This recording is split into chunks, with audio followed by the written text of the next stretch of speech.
तो हेलो दोस्तों, स्वागत है आप सभी लोगों का एक बार फिर से हमारे YouTube चैनल एवोल्यूशन पॉइंट में। आज का जो टॉपिक है वो बहुत ज़्यादा इंटरेस्टिंग होने वाला है। जनरल टॉपिक की हम लोग बात करेंगे एक बहुत बड़ी जनरल प्रॉब्लम जो कि लगभग आपके आसपास आप अक्सर देखते हो और उसको नोटिस करते हो। और ये प्रॉब्लम इतनी ज़्यादा बड़ी है कि इसमें ज़्यादातर केसेस होते हैं उस केस में पर्सन की डेथ हो जाती है, जो पेशेंट होता है उसकी डेथ हो जाती है नॉर्मली। सो प्लीज़ वीडियो के अंत तक बने रहें और यदि आप हमारे चैनल पर नए हो तो इसे सब्सक्राइब कर लें और वीडियोस अगर पसंद आए तो इसे लाइक करें और कमेंट करें। तो जिस टॉपिक की हम लोग बात कर रहे थे वो टॉपिक है कैंसर के बारे में। Means cancer, what is cancer. लगभग हर पर्सन जो कि ये वीडियो वॉच कर रहा है, कोई भी ऐसा नहीं होगा जिसने इस बीमारी के बारे में ना सुना हो या इसके बीमारी के कॉम्प्लेक्सिटी के बारे में ना जानता हो कि ये कितना ज़्यादा कॉम्प्लेक्स होता है। और सबसे बड़ी बात यह है कि जनरली आप लोगों को नहीं पता होता है। जो लोग स्टडी कर रहे हैं, जो लोग बायोलॉजी पढ़ रहे हैं, उनको तो अच्छी तरह से पता है कि चलो उनमें से भी बहुत सारे लोगों को नहीं मालूम होता है what is cancer and what are their causes. Exact mean क्या होता है कैंसर का, कैंसर कॉज कैसे होता है, कैंसर इतना ज़्यादा डेंजरस क्यों हो जाता है, इसका डायग्नोसिस कैसे होता है, कितना मुश्किल होता है, ये सारी चीज़ें हम लोग देखेंगे। और सबसे बड़ी बात ये कि इसमें डेथ रेट इतनी ज़्यादा क्यों होती है कि किसी के कैंसर के कॉज हो जाने के बाद वो पर्सन जो होता है ज़्यादा दिन सर्वाइव नहीं कर पाता। तो इन सभी टॉपिक्स पर हम लोग डीपली इसके बारे में लोग बात करेंगे। मेनली आज का जो वीडियो लेक्चर है वो ऑल ओवर जो है एनालिसिस करके बनाया गया है अबाउट कैंसर पर। मेरे से जहां तक हो सका मैंने इन्फॉर्मेशन कलेक्ट की है और कलेक्ट करके आपको देने की कोशिश कर रहा हूं। उम्मीद ये करता हूं कि आप इसके बदले में अगर आप चैनल पर नए होंगे तो इसे सब्सक्राइब कर लेंगे और वीडियो को आप शेयर जरूर करेंगे ताकि आपके अपने और बाकी लोग इस बीमारी के बारे में और इसके सीरियसनेस के बारे में अच्छी तरह से क्या कर सकें, समझ सकें। तो ये स्टार्ट करते हैं कैंसर को लेकर के। सबसे पहले तो यहाँ पर डेफिनेशन लिखा हुआ है। वीडियो की सबसे खास बात यह है कि ये जो बीमारी है हम लोग सोशल लेवल को जोड़ रहे हैं बायोलॉजिकली, कि सोशल लाइफ में जो चीज़ें होती हैं उसका बायोलॉजिकली क्या इफेक्ट हो रहा है। यानी सोशल लोग ये नहीं समझ पाते हैं कि बायोलॉजिकली बॉडी में ऐसी कौन सी चीज़ें हो जाती है जिसके वजह से हमें कैंसर बीमारी हो सकती है या हम अपना प्रिवेंशन कैसे करें। तो इन सभी चीज़ों को हम लोग देखेंगे, इसलिए वीडियो को स्किप ना करें और बहुत ही ध्यान से देखें। बायोलॉजिकली यहाँ पर इसका डेफिनेशन लिखा हुआ है, आप देख सकते हैं। A group of disease involving the abnormal cell growth and division having potential to spreading into the body start with tumours in the specified tissues. अब हम इसका मतलब आपको समझा देते हैं। Group of disease involving the abnormal cell growth, इसका पहला और सबसे इंपॉर्टेंट जो की पॉइंट होता है दैट कैंसर जो होता है वो एबनॉर्मल सेल ग्रोथ का रिजल्ट होता है। अब ये जानना है कि ये एबनॉर्मल सेल ग्रोथ होती क्यों है और एबनॉर्मल सेल ग्रोथ को रोका कैसे जाए या हो जाने के बाद क्या किया जा सकता है। सो एबनॉर्मल सेल ग्रोथ का मतलब, जैसे आपको पता है जनरली हम जानते हैं कि हमारी जो बॉडी की सेल्स हैं उसमें माइटोसिस होता है। माइटोसिस क्या है आपको पहले भी वीडियो लेक्चर में बताया जा चुका है। माइटोसिस एक ऐसा सेल डिवीजन होता है जिसमें कोई डिप्लॉयड सेल डिवाइड करके टू डॉटर डिप्लॉयड सेल्स का फॉर्मेशन कर। So this is the normal कि जब हमारी बॉडी ग्रोथ करती है, हमारे बॉडी के किसी भी पार्ट में ग्रोथ होता है तो नॉर्मल सेल डिवाइड करता है और डिवाइड करके बॉडी का ग्रोथ कराता है। लेकिन यहाँ पर एक टर्म जुड़ गया है एबनॉर्मल सेल ग्रोथ। तो इसका मतलब क्या है? एबनॉर्मल सेल ग्रोथ का मतलब सेल को जितने टाइम में जितने नंबर के हिसाब से डिवीजन करना चाहिए वो सेल उससे कई गुना ज़्यादा न्यूट्रिशन ले रही है और उससे कई गुना ज़्यादा रेट ऑफ डिवीजन शो कर रही है। That's why this is called abnormal cell growth. जिसके पास हैविंग पोटेंशियल टू स्प्रेड या having potential to spreading into the body, ये क्या कर सकता है, बॉडी में स्प्रेड हो सकता है। यानी इसके पास कैपेसिटी है फैलने की। मीन्स ये जो होता है बॉडी के एक टिश्यू सिस्टम से दूसरे टिश्यू सिस्टम में जा करके बॉडी के उस सिस्टम को भी अफेक्ट कर सकता है। That's why he is more dangerous. उसके बाद दिया है स्टार्ट विथ ट्यूमर्स। कहाँ से स्टार्ट होता है? ये ट्यूमर से स्टार्ट होता है। What is tumour? इसको भी हम लोग डिटेल में समझेंगे कि ट्यूमर क्या है और ये कैंसर कैसे बनाता है, कैसे डिफर होता है। ये आगे चलते हैं हम लोग। दिया every 3 person diagnosed for cancer.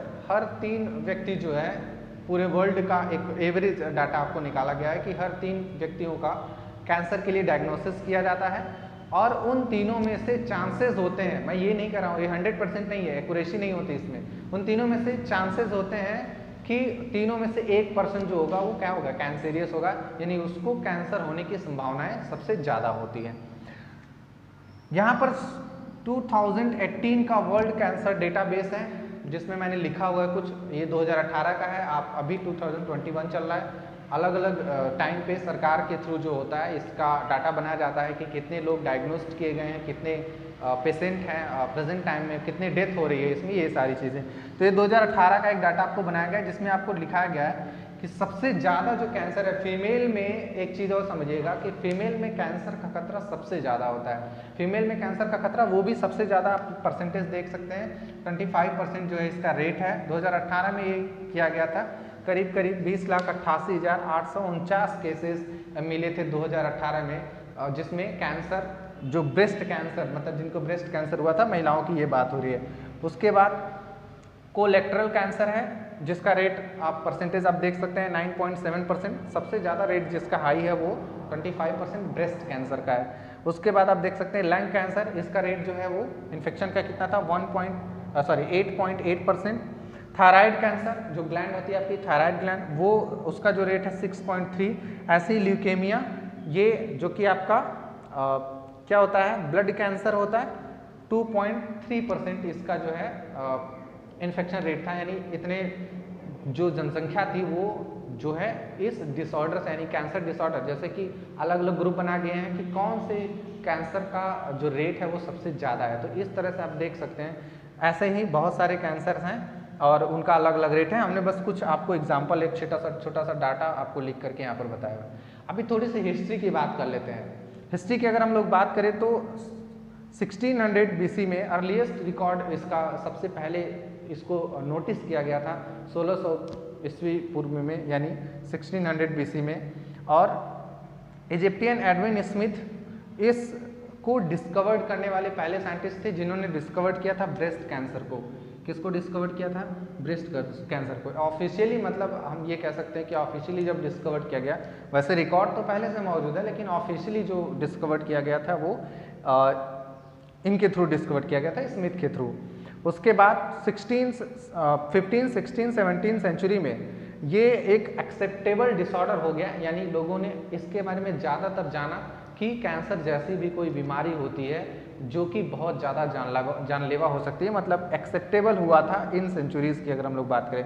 फिर 1887 में जॉन हिल ने ये क्लियर किया दैट टोबैको कॉजेज कैंसर। अब टोबैको में ऐसा क्या होता है और वो क्यों कैंसर कॉज करता है, ये हम लोग आगे देखेंगे कि टोबैको जो है कैंसर कॉज करता है। सबसे पहले क्लियर करने वाले साइंटिस्ट जो थे जिन्होंने ये क्लियर किया था कि कैंसर क्या है, बहुत सारी बातें उसके बारे में बताई थी, वो थे डी मॉर्गन, जो कि क्लियर स्टेटमेंट देने वाले पहले साइंटिस्ट थे जिन्होंने क्लियर स्टेटमेंट दिया था किसके बारे में, कैंसर के बारे में।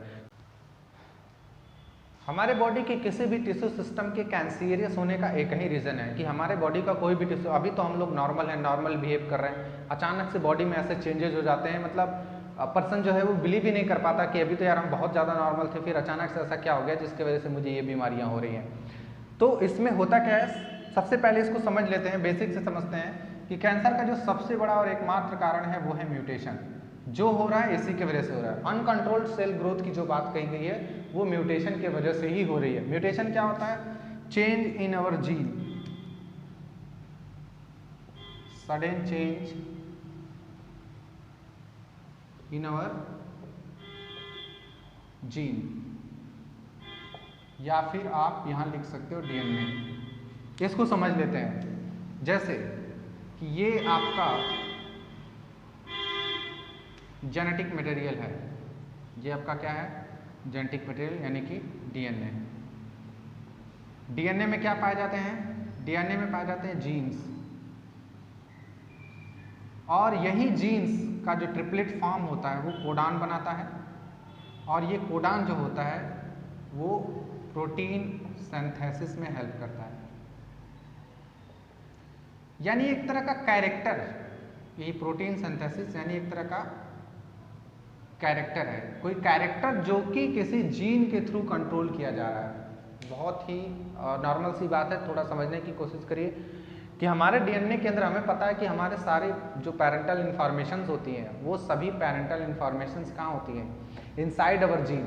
और हमारे जीन के अंदर ये जो कोडान्स बन रहे हैं, जो प्रोसेसिंग हो रही है, ट्रांसलेशन, ट्रांसक्रिप्शन, ये सब हो रहा है, उसके वजह से हमारे बॉडी में कैरेक्टर शो होते हैं। इवन जब हम लोग पढ़ते हैं कि बॉडी से एक सेल से दूसरे सेल में कैरेक्टर पास हुआ या पेरेंट्स से उसके बच्चों में कैरेक्टर पास हुआ, तो ये क्यों होता है या कैसे पॉसिबल है, तो ये इसी वे से पॉसिबल है, इसी मैकेनिज्म से पॉसिबल है। इसका मतलब ये है कि हर सीक्वेंस का अपना एक मतलब होता है। यानी कि अगर हम लोग मान लें कि ये जेनेटिक सीक्वेंस जिस कोडान की हम लोग बात कर रहे हैं, मान लेते हैं ये A, T और C है, तो हमें पता है, जिन्होंने पढ़ा होगा उनको अच्छी तरह से मालूम होगा कि C के सामने हमेशा G, T के सामने हमेशा A और A के सामने हमेशा T होता है। इसको कहते हैं एडेनिन, थायमिन और साइटोसिन। ये क्या होते हैं? बेस पेयर्स होते हैं डीएनए के क्रोमोसोम्स के। अब हम कह रहे हैं कि ये जो 3 का सीक्वेंस है, ये कोडान है और ये कोडान एक प्रोटीन सिंथेसिस करेगा जिसका नाम मेलेनिन है। क्या है? मेलेनिन। अब अगर हम ये कह रहे हैं कि यहाँ पर ये जो T है ये किसी वजह से गायब हो जाए या बाहर निकल गया, ये T यहाँ से क्या हो गया? गायब हो गया। अब यही जो प्रोसेस है जिसमें जीन का सीक्वेंस गड़बड़ हो गया, यही क्या कहलाएगा? म्यूटेशन कहलाएगा। एक पॉइंट म्यूटेशन है जिसमें कि जीन का एक सीक्वेंस ही गायब हो गया। तो क्या जिस कैरेक्टर को ये तीनों मिल करके एक कोडान लेकर के आगे जा रहा था और उसको शो करा रहा था, क्या ये दोनों उसको ले जा पाएंगे, यानी उसको शो करा पाएंगे?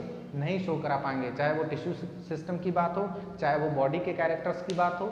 यानी कि कोडान का ट्रिपलेट होना बहुत जरूरी है। अगर संख्या बढ़ जा रही है तो भी प्रॉब्लम, घट जा रही है तो भी प्रॉब्लम। सो ड्यूरिंग क्या होता है? ड्यूरिंग प्रोसेस, जब कोई भी प्रोसेस होता है तो उसमें ये जो कोडान्स होते हैं बेसिकली जो कैरेक्टर्स के लिए रिस्पॉन्सिबल है, जब इनमें क्या हो जाता है, जब इनके अंदर म्यूटेशन हो जाएगा तब ये, यानी जब ये म्यूटेंट हो जाएंगे तब ये अपने कैरेक्टर को कभी भी शो नहीं कर पाते हैं। और जैसे ही कैरेक्टर शो नहीं हो पाएंगे, जैसे हम मान लेते हैं कि ये एक डिप्लॉयड सेल है और इसको डिवाइड होना है, डिवाइड होकर के न्यू सेल्स बनाना है, और हमें अच्छी तरह से पता है कि 46 क्रोमोसोम्स हैं। अब 46 क्रोमोसोम्स की इतनी ज़्यादा लेंथ है, कितने सारे जीन्स होते हैं उसमें, मिलियंस ऑफ जीन्स होते हैं, मिलियंस ऑफ कोडान्स होते हैं। तो ये सभी क्या 100% सही अगर इसमें आ गए तब तो ये सेल्स जो हैं वो नॉर्मल है, मीन्स नॉर्मल जैसे ये था वैसे ये रहेंगी। लेकिन अगर उनमें म्यूटेशन हो गया, तो अगर इनमें म्यूटेशन हो गया तो क्या होगा? ये जो सेल्स हैं अपने फंक्शन, मतलब ये अपने फंक्शन को रिकॉग्नाइज नहीं कर पाती और कंफ्यूज हो जाती हैं, और यही सेल्स फिर अनकंट्रोल्ड क्या करती हैं? डिवीजन शुरू कर देती हैं। और जैसे ही ये अनकंट्रोल डिवीजन करेगी, अनकंट्रोल डिवीजन का मतलब सेल के डिवाइड करने का एक पर्टिकुलर टाइम होता है, उसके कुछ इंस्ट्रक्शंस होते हैं, कुछ सिग्नल्स होते हैं, कुछ हार्मोनल एक्टिविटीज होती है जिसके वजह से सेल डिवाइड करता है। लेकिन अगर हमारे बॉडी में म्यूटेशन हुआ पड़ा है तब ये सिग्नल्स, ये इंस्ट्रक्शन, सारी चीज़ें डिसबैलेंस हो जाती हैं और ये सेल अपनी मर्जी से इतनी तेजी से ये ग्रो करता है, बॉडी के अंदर इतनी तेजी से ग्रोथ करेगा कि ये नंबर ऑफ सेल्स कुछ ही टाइम के अंदर इतनी ज़्यादा हो जाती हैं कि यही सेल्स ट्यूमर के फॉर्म में, किस फॉर्म में? ट्यूमर के फॉर्म में बॉडी के ऊपर निकलने लगती है, स्किन के ऊपर आने लगती है, या फिर जिस ऑर्गन, पर्टिकुलर ऑर्गन में या जिस टिश्यू सिस्टम में हुआ है वहाँ पर नंबर ऑफ सेल्स जो हैं वो बढ़ने लगती हैं और ट्यूमर का क्या करने लगती है? फॉर्मेशन करने लगती है। और जब यही ट्यूमरस सेल्स, ये जो ट्यूमरस सेल्स आप देख रहे हैं, यही ट्यूमरस सेल्स दोबारा जब, यानी ये सेल्स जब दोबारा सेल्स बनाती हैं तो वही जो डिजीज़ होता है वो कैंसर होता है। और इस तरह से जब ये दोबारा कैंसरियस सेल में कन्वर्ट हो जाएंगी तब वो पूरे बॉडी में स्प्रेड होने की कैपेसिटी रखती हैं, यानी पूरे शरीर में क्या होने लगती है? फैलने लगती हैं और दूसरे टिश्यू सिस्टम को भी क्या करती हैं? अफेक्ट करती हैं। सो बेसिकली जो मेन कॉज ऑफ कैंसर था वो क्या था? म्यूटेशन। इसके अलावा जैसे म्यूटेशन हो जाने से होता क्या है? म्यूटेशन हो जाने की वजह से जो सेल्स होती हैं, सेल के डिवीजन के लिए सिग्नल्स नहीं मिलते हैं। सेल के डिवीजन के लिए क्या नहीं मिलते?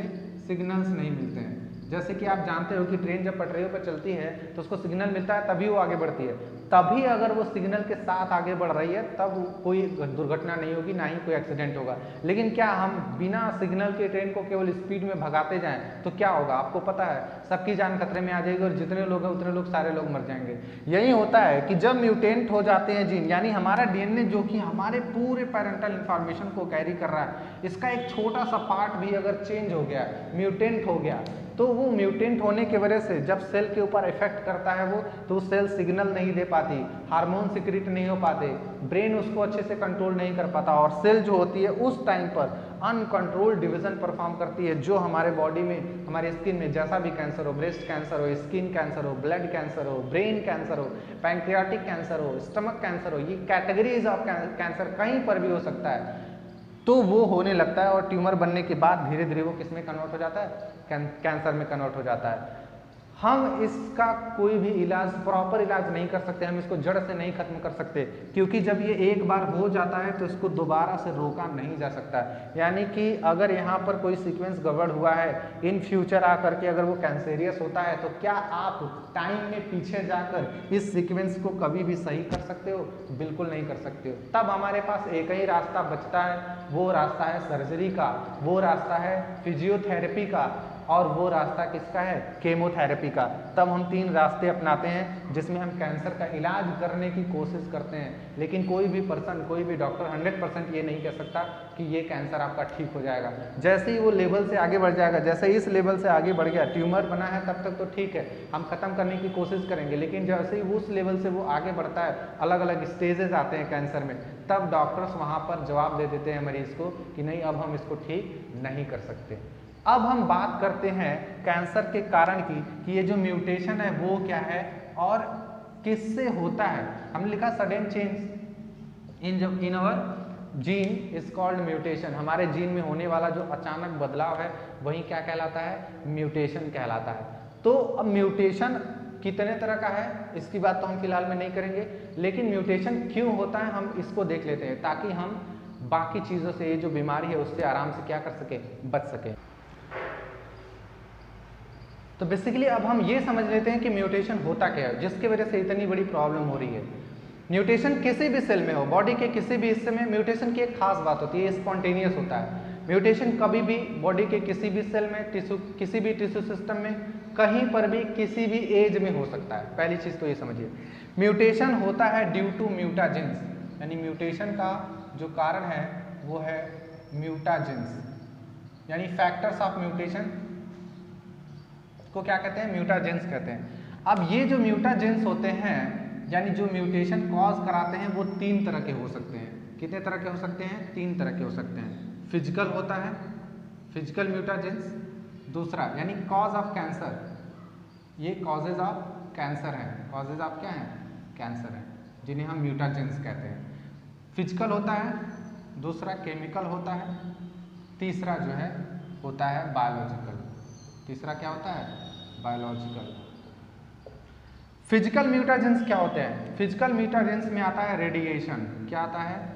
रेडिएशन। आपको बहुत अच्छी तरह से पता है, अक्सर आप सुनते आ रहे हैं कि अल्ट्रावायलेट रेज जो होती है, जैसे स्किन पे पड़ती हैं तो वो कैंसर कॉज कराती थी। जस्ट अभी इसके पहले मैंने यही बताया कि उनके पड़ने के वजह से हमारे जीन में ऐसा क्या हुआ, हमारे साथ ऐसा क्या हो जाता है कि हमारी सेल जो है अनकंट्रोल डिवीजन करने लगती है और ट्यूमर से कैंसर में बदल जाती हैं और इतनी ज़्यादा प्रॉब्लम क्रिएट होती है। तो आपको पता है कि रेडिएशन जो होता है वो कैंसर कॉज करता है। तो जैसे ही आपका डीएनए है, बहुत ध्यान से समझिएगा बात को, जैसे आपका डीएनए है और यहाँ पर ये जीन्स हैं, तो जैसे रेडिएशन में इतनी ज़्यादा एनर्जी होती है कि जैसे ये रेज हमारे डीएनए के ऊपर यानी हमारे किसी पर्टिकुलर टिश्यू सिस्टम के ऊपर पड़ती हैं, तो ये जो जीन्स होते हैं, जैसा मैंने इसके पहले बताया आपको कि जो जीन्स होते हैं वो क्या कर जाते हैं, अपने प्लेस से मूव कर जाते हैं, कहीं और चले जाते हैं, यानी डिस्टर्बेंस आ जाता है, यानी कुछ न कुछ ऐसा हो जाएगा जिसकी वजह से कैंसर कॉज हो जाएगा। ये जो रेडिएशन होते हैं वो आयोनाइजिंग और नॉन आयोनाइजिंग रेडिएशन होते हैं। कुछ तो इतने घातक होते हैं, इतने ज़्यादा डेंजरस होते हैं कि हमारे डीएनए को स्प्रेड कर देते हैं, तोड़ देते हैं छोटे छोटे पार्ट्स में, डीएनए को डिस्टर्ब कर देते हैं पूरी तरह से। तो ये पहला जो रीज़न है फिजिकल, यानी कि पहला जो म्यूटाजेंस होता है वो फिजिकल है, जिसमें एग्जाम्पल आपको क्या लिखा गया? रेडिएशन। दूसरा जो म्यूटाजेंस होता है वो होता है केमिकल। केमिकल में बहुत सारे केमिकल हैं, जिसमें एक का मैं नाम लूँगा जिसको क्या कहते हैं हम लोग? निकोटीन कहते हैं। आपको अच्छी तरह से पता है कि ये कहाँ पाया जाता है? टोबैको में पाया जाता है। निकोटीन उन 16 पदार्थों में से है, यानी टोबैको के अंदर ऐसे 16 केमिकल म्यूटाजेंस होते हैं जो कैंसर कॉज करते हैं, इवन इंक्लूडिंग अल्कोहल। तो ऐसे 16 ऐसे पदार्थ होते हैं निकोटीन की तरह जो हमारे जीन में सडन चेंज ला सकते हैं, यानी कि म्यूटेशन करा सकते हैं, कैंसर कॉज कर सकते हैं। इसके बाद कुछ तो ऐसे ATBR ये इतना डेंजरस केमिकल होता है कि अगर आपके हाथों पर लग जाए, आपके बॉडी के किसी भी पार्ट में अगर लग जाए तो वो तुरंत उस जगह पे जो सेल्स होते हैं, जो टिश्यू होता है, उस टिश्यू के डीएनए को डिस्टर्ब कर देता है, यानी म्यूटेशन करा देता है। इथेरिडियम डाइब्रोमाइड इसका नाम होता है। तो ये कुछ केमिकल म्यूटाजेंस। इसके अलावा जो म्यूटाजेंस है वो क्या है? अल्कोहल, यानी अत्यधिक अल्कोहल के सेवन से भी म्यूटेशन होता है। और अत्यधिक अल्कोहल के सेवन से भी आप पढ़ते हो ना कि अल्कोहल पीना स्वास्थ्य के लिए हानिकारक है, उससे भी क्या होता है? कैंसर होता है। अब बात करते हैं बायोलॉजिकल की। तो बायोलॉजिकल में है cell division. Cell division last में इन सब डिस्टरबेंस के वजह से, यानी चाहे वो फिजिकल की बात हो चाहे वो केमिकल की बात हो, लास्ट में आकर के बात यहीं पर रुक जाती है कि सेल डिवीजन जो होता है, जैसे सेल डिवाइड जो करता है, आपको अच्छी तरह से पता है, जो लोग पढ़े होंगे उनको मालूम होगा कि उसमें अलग अलग फेजेज होते हैं, जिसमें G1, S, G2 और M फेज जिसको हम लोग कहते हैं। ये G1, S और G2 और M फेज, यहाँ पर सेल डिवीजन थोड़े थोड़े समय के लिए, जब सेल्स कोई डिवाइड होती है ना, जब यहाँ पे एक सेल चलेगी डिप्लॉयड, लास्ट में आने के बाद M फेज के बाद वो 1 से कितने में बदल जाएगी? 2 में बदल जाएगी। ये 1 से 2 में जब बदलती है तो यहाँ पर अलग अलग चेक पॉइंट्स होते हैं जो सेल के क्रोमोसोम्स को चेक करते हैं कि जब उनका डिवीजन हुआ है तो वो सही हुआ है कि नहीं हुआ। अगर कोई डिस्टर्बेंस होता है, कोई सीक्वेंस गड़बड़ होता है, कोई चीज़ें गड़बड़ होती है, तो वहाँ पर रिपेयरिंग मैकेनिज्म चलता है, जो कि आपको एमएससी में पढ़ाया जाता है। डीएनए रिपेयरिंग सिस्टम होता है हमारे बॉडी में, जो हमारे डिस्टर्ब डीएनए को रिपेयर करने का काम करता है। This is the biggest factor of cancer. अगर यहाँ पर चेक पॉइंट्स अनेबल हो गए कि चेक पॉइंट से सेल निकल गई और उसको चेक नहीं किया जा सका, तब वो सेल्स, जैसे ये सेल बनेगी, ट्यूमर बनाएगी और फिर ये ट्यूमरस सेल्स अपने आप अनकंट्रोल डिवीजन करने लगते हैं और फिर तमाम कैंसर जो होता है हमारे बॉडी में अलग अलग हिस्सों में, अलग अलग टिश्यू सिस्टम में क्या होता है? फैलने लगता है। तो ये है म्यूटाजेंस जो कि कैंसर को कॉज करते हैं। अब हम बात कर लेते हैं कि इसका सोल्यूशन क्या है, इलाज क्या होता है इसका, मतलब हम लोग इसको ट्रीट कैसे करते हैं, ट्रीटमेंट क्या होता है। ट्रीटमेंट की 3 चीज़ें होती हैं, 3 फैक्टर्स अप्लाई होते हैं। आप अक्सर देखे होंगे कि ट्रीटमेंट के दौरान जो लोग भी कैंसरियस होते हैं, आपके मन में बहुत सवाल होगा कि उनके जो हेयर होते हैं, हेयर फॉलिंग हो जाती है, बॉडी जो है बहुत वीक हो जाती है। कैंसर के अगर सिम्टम की बात करें, अगर किसी पर्सन को सिम्टम है तो अनकंट्रोल उसमें सेल डिवीजन होता है, ब्लीडिंग होती है। याद रखिएगा कि बहुत पुराना घाव या बहुत पुराना चोट आपके कैंसर का कारण बन सकता है। अगर कोई ऐसी चोट है जो जल्दी ठीक नहीं हो रही है तो आप उसको प्लीज़ चेक करवा लें और उसको हिस्टोलॉजिकल टेस्ट उसका करवा लें। टिश्यू टेस्ट किया जाता है। टिश्यू टेस्ट में क्या करते हैं, हम लोग ये देखते हैं कि टिश्यू के अंदर, मतलब उसके अंदर जो सेल्स हैं उसका डीएनए सही है या नहीं, यानी उसका डिवीज़न सही हो रहा है कि नहीं हो रहा है। तो आप वो चेक जरूर करा लें। बहुत पुरानी चोटें बहुत खतरनाक होती हैं। इसके अलावा आप जो है बॉडी में ब्लीडिंग होना, किसी पार्ट से लगातार आपको ब्लीडिंग हो रही है, बहुत दिन से हो रहा है, रुकता नहीं हो, और अनकंडीशनल वेट लॉस कि चलिए आप सब कुछ खा पी रहे हैं, हर चीज़ सही है और आपका वेट क्या हो रहा है? लॉस हो रहा है। कफ, बहुत पुरानी कफ होती है, बहुत पुरानी कफ अगर आपको है, या फिर आपको न्यूरॉन्स में कोई दिक्कत है, हेड में कोई प्रॉब्लम आ रही है, बॉडी के किसी भी हिस्से में ऐसी कोई प्रॉब्लम आ रही है जिसकी दवाई आप बहुत लंबे समय से कर रहे हो, लेकिन आपका वेट लॉस होता जा रहा है, ब्लीडिंग होती जा रही है, पेन होता जा रहा है और स्किन जो है वो उठती जा रही है, ट्यूमर्स बनते जा रहे हैं, तो आप प्लीज़ उसको चेक कराओ ताकि आपको पहले स्टेज में ही पता चल जाए और आप पूरी तरह से कैंसर से ठीक हो जाए। तो हम बात कर रहे थे इलाज की, कैंसर के इलाज की। तो इसमें इलाज में हम लोग 3 चीज़ें अप्लाई करते हैं। एक तो होता है केमोथेरेपी। केमोथेरेपी में हम क्या करते हैं, मेडिसिन्स यूज़ करते हैं जो कि कॉमन से है, बहुत ज़्यादा इफेक्टिव नहीं होता, लेकिन फिर भी हम लोग मेडिसिन्स यूज़ करते हैं। केमोथेरेपी में अलग अलग कैंसर के लिए अलग अलग मेडिसिन्स आती है जो उस ट्यूमरस सेल को, जो ट्यूमरस सेल्स है ना, उसको मारने का काम करती हैं। उसके बाद हम लोग फिजियोथेरेपी क्या अप्लाई करते हैं, फिजियोथेरेपी। फिजियोथेरेपी में क्या करते हैं, जैसे नॉर्मली हम लोग समझ लेते हैं कि जैसे मान लेते हैं ये ग्रुप ऑफ सेल्स हैं जो कि ट्यूमर बना ली है, हमें फर्स्ट या सेकेंड स्टेज में हमें पता चल गया कि ये सेल्स हमारे लिए बहुत ज़्यादा डेंजरस है। तो हम क्या करेंगे, हमें अच्छी तरह से पता है कि यही सेल्स जब बॉडी में स्प्रेड होना शुरू हो जाएंगी, सेकेंड टाइम डिवीजन करने लगेंगी, तो वो कैंसर का रूप ले लेगा। तो क्यों ना हम इसे पहले टाइम में ही खत्म कर दें, पहली बार में ही इसको समाप्त कर दें। तो केमोथेरेपी में कुछ मेडिसिन लेते हैं जो इनको मारने का काम करते हैं, इन सेल्स को ही किल कर दें, तो ना ये रहेंगी, ना ये डिवीजन करेंगी, ना आगे कैंसर जाएगा। फिजियोथेरेपी में हम लोग रेडिएशन का यूज़ करते हैं। वैसे तो आपको अच्छी तरह से पता है कि रेडिएशन जो है वो कैंसर का कारण होता है, लेकिन इसका जो यूज़ है वो हम इसके इलाज में भी करते हैं। तो रेडिएशन की वजह से, अभी मैंने हेयर फॉल का नाम लिया, रेडिएशन की वजह से और हार्ड मेडिसिन की वजह से जो हेयर्स होते हैं जो वो सब क्या हो जाते हैं, फॉल कर जाते हैं, फॉल करने लगते हैं। इसलिए कुछ लोग उसको सेव करा देते हैं कि जड़ेगा, इससे अच्छा उसको हटा दो। तो अगला जो लास्ट है हो गया आपका केमोथेरेपी, फिजियोथेरेपी। तो लास्ट जो आपका होता है वो होता है surgery. Surgery most effective method माना जाता है, जो कि बहुत कॉस्टली होता है। इसमें हम क्या करते हैं, जैसे आपके स्किन में कोई ट्यूमर बनी हुई है और उसको टेस्ट किया गया कि वो कैंसर का कारण हो सकती है या कैंसरियस हो सकती है आगे चल करके, तो उसको काट करके, उस हिस्से को ही काट करके क्या किया जाता है, निकाल दिया जाता है। लेकिन आपको पता है कि जब सर्जन लोग सर्जरी करते हैं तो मोस्ट ऑफ द ऑर्गन्स, जिस ऑर्गन में, कभी कभी आपने देखा होगा कि चलो हाथ में कैंसर हुआ, यहाँ तक हाथ काट दिए, फिर पता चला यहाँ फैल रहा है, फिर यहाँ तक काट दिए, फिर पता चला यहाँ तक काट दिए। तो उसमें होता क्या है, पैर में हुआ तो पैर काट दिए।